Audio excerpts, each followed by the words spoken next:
공포라디오 이웃집 봉씨의 기묘한 이야기. 구두쇠. 오늘의 이야기는 부인과 쌀조차 나눠먹기가 아까워서 결혼을 하지 않는다고 하는 정말 짠돌이 그 자체인 남자에 대해서 이야기를 해볼까 합니다. 한 마을에 돈이 많지만 인색하기로 유명한 구두금이란 남자가 살았습니다. 여기서 그의 이름인 구두금이 바로 구두쇠라는 말의 어원입니다. 보통 구두쇠라는 말이 구두가 다른 것을 걱정해서 쇠를 덧대시는 사람이라고 생각하기 쉽지만 사실 사람 이름이었던 것입니다. 어쨌든 이 지독하게 인색한 구두금은 결혼을 하지 않았는데 주변 사람들은 왜 그가 결혼을 하지 않는지 물어봤습니다. 구두금이 대답했습니다. 결혼을 하면 부인이 밥을 다 먹어서 쌀을 축낼까봐 걱정이 돼서요. 라고 거의 동문서답 같은 대답을 했습니다. 사람들은 그런 구두금의 인성에 기가 차다며 혀를 내두를 뿐이었습니다. 하지만 점점 나이를 먹자 혼자서 농사 짓고 살림도 하기도 힘들어진 구두금은 여자를 찾았는데 이때 그는 묘한 일 생각해냈습니다. 입이 작으면 밥을 조금 먹을 거라 생각하여 입이 유독 작은 여자를 원했습니다. 중매쟁이인 매파가 몇 번 혼사를 넣었으나 구두금은 매번 여자들의 입이 크다며 거절하였고 그러자 사람들은 구두금이 미쳤다면서 그를 비난했습니다. 결국 혼사도 더 이상 들어오지 않게 되었으며 이웃 사람들도 점점 그를 외면하게 되었습니다. 그렇게 오기가 생긴 구두금은 본인이 직접 입이 작은 여자를 찾기 시작했는데 그의 기준에 맞는 입이 작은 여자를 찾기란 여간 쉬운 일이 아니었습니다. 그렇게 입 작은 여자를 찾고 찾아 헤매던 구두금은 야심한 밤에 성황당에 서 있는 여자를 만났는데 달빛에 살짝 보인 그 여자의 얼굴을 보니 피부는 약간 푸르스름했고 이목구비가 뚜렷했으나 입이 굉장히 작았습니다.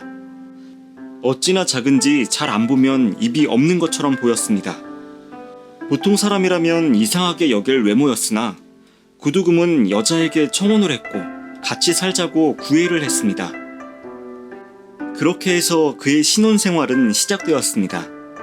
하지만 여자는 입이 작아서 그런지 발음을 잘 하지 못하였기에 말없이 고개를 움직이며 감정을 표현했는데 신기하게도 여자는 몇 달이 지나도록 밥을 먹지 않았습니다. 밥을 먹지 않는데 지치기는커녕 집안일을 너무 잘하자 구두금은 처음엔 신났지만 점점 시간이 지나자 아무것도 안 먹는 사람이 무슨 힘으로 저렇게 일을 잘하는지 궁금해졌습니다.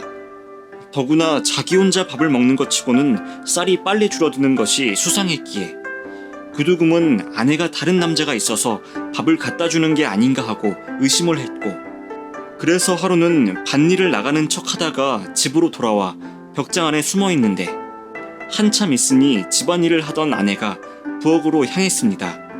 곧 달그닥거리는 소리가 나기 시작하자 구두금은 살며시 부엌으로 다가가 문틈으로 부엌을 살폈습니다. 그러자 그 순간 구두금의 눈에 비친 건 아내가 가마솥에 밥을 그릇에 가득 퍼놓고 반찬을 비빈 다음 밥을 자신의 얼굴로 붓기 시작하는 것이었습니다. 처음엔 저게 뭐 하는 건가 싶어서 구두금은 좀 더 가까이 다가갔는데 자세히 보니 황당하게도 여자의 턱이 열려있는 것이었습니다. 기이하게 얼굴의 절반 이상이 괴물같이 커다란 입이었습니다.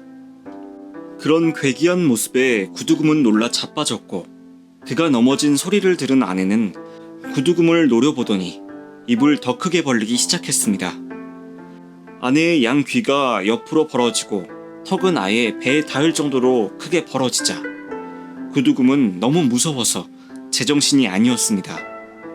이상한 형상을 한 아내가 구두금을 공격했고 목숨의 위협을 느낀 그는 필사적으로 도망치기 시작했습니다. 혀가 너무 빨리 쫓아와서 구두금은 금방이라도 잡힐 것만 같았고 공포에 질려 정신없이 도망가던 구두금이 뭔가에 발이 걸려 그대로 넘어졌는데 그가 쓰러진 곳은 마을 근처의 호숫가였고 그곳엔 창포가 여러 개 자생하고 있었습니다.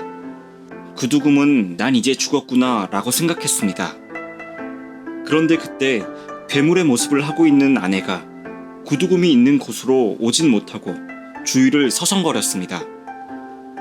구두금은 설마 하는 마음에 자신의 발밑에 있는 창포를 뽑아서 아내에게 내밀었고, 아내는 창포의 향기가 싫은 건지 그 주변을 몇 번 맴돌더니 그대로 어디론가 사라져버렸습니다.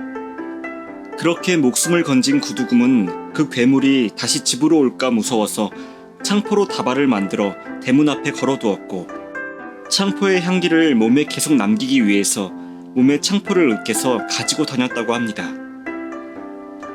이 때문에 마을 사람들도 귀신을 쫓기 위해 창포의 향을 몸에 바르고 다니는 일종의 미신이 생겼다고 합니다. 이렇게 끔찍한 일을 겪은 구두금, 과연 외국의 수쿠루지처럼 이후에 착해졌을까요? 약간 뒷이야기가 궁금해지는 것 같습니다. 그리고 생각해보면 우리나라 야사나 괴담 속에 그렇게 유명하진 않지만 독특한 귀신들이 참 많다라는 것을 느낄 수가 있었습니다. 오늘의 이야기는 여기까지입니다.